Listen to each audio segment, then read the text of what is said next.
So I thought, while the sun, aka my lighting, is low, I thought I'd show off how I can also be a cinema snob. So let's talk about Synecdoche New York. I saw this after a recommendation from the guy who does all those Your Movie Sucks videos. He was doing this. He does this huge analysis of Synecdoche, New York. I think he's still doing it. And I just thought, wow, this is really in depth. This film must be super deep and meaningful. So instead of just getting a film like that wasted by just watching a whole analysis of it, I thought I'd actually just watch the film. So I can, when he does the rest of it, I can be like, oh yeah, I know that part. Oh yeah, that makes sense, and so on and so forth, and then kind of give my own opinion on it while that happens. So yeah, the film stars Philip Seymour Hoffman, who is a playwright, and is given this amazing opportunity to make whatever play he wants with this grant, which just gives him any kind of a budget to make any kind of play over how many years, whatever.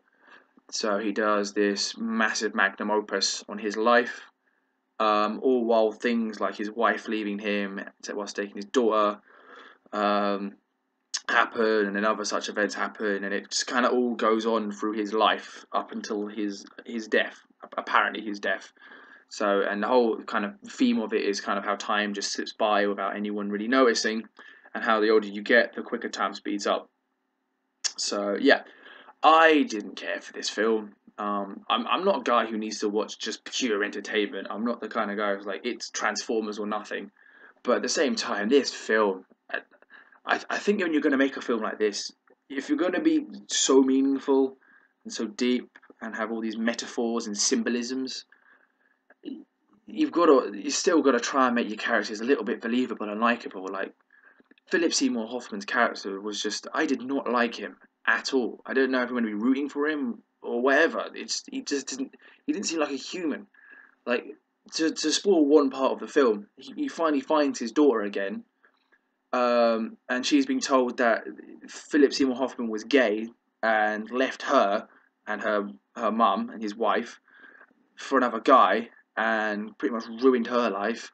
And she believes it, so she hates him. And he to kind of, and she's begging for an apology, and just to kind of grant her last wish as she's on her deathbed, Philip Seymour goes, "Yes, I am a monster, and I'm sorry." Instead of just saying, "Actually, no, it's all your mum's fault," because he'd assumed that it was Shatter him. And this seems like a nice thing to do.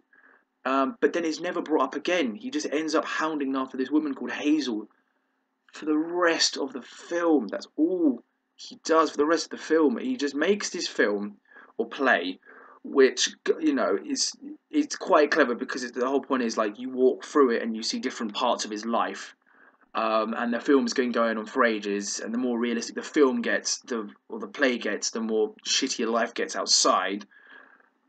It just does. I feel like he would bring up his daughter, or there'd be a scene with his daughter in it or something. There might be. I might not be remembering it right, but I just personally feel like it happened. The daughter thing happens halfway through the film. You'd think he'd still give a shit 4 years on. He'd be like, "Oh, I miss my daughter," kind of thing. But no, he never brings it up again. No one cares.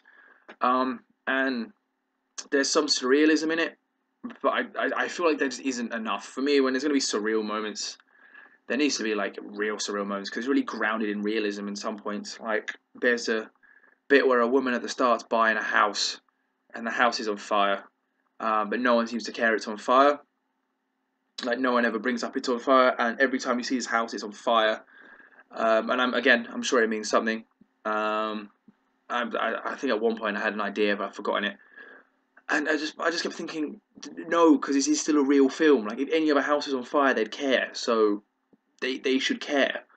But again, I think this film's pretty subjective. If you like films where they just dive into like metaphors and similes, you will enjoy it. But for me, this is just a bit meh. I mean, again, another scene, for an example, is there's an understudy for Philip Seymour Hoffman who knows all his life somehow because he's just been stalking him. There's a reason why, because he's been stalking him. Um, and he kills himself, and he seems to be good friends with Philip Seymour Hoffman. I keep saying his full name. I should probably just call him Philip at this point, but oh well. He dies, and instead of just being like, "Oh, my friend," he just goes, "No, that's not meant to happen," and stuff. Which again, it's probably not too bad because if he showed some emotion, if he was like, no, it's not supposed to happen, or put on some kind of like actual, emotion to it, but he just says it blankly.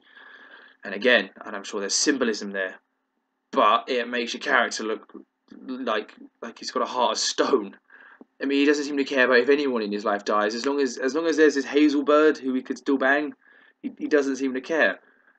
I just no, I just yeah, that's all I've got on it. I'm gonna give it a 5 because it is a good film, but it's just not for me. I can tell if you're into that kind of film, you'd like it. But warning, it's a bit niche. And I really only watch it if you've got nothing else to watch on your films to watch list, or if you just want a pretty deep film with not that much substance of character in it. So yeah, 5 out of 10. Do with that.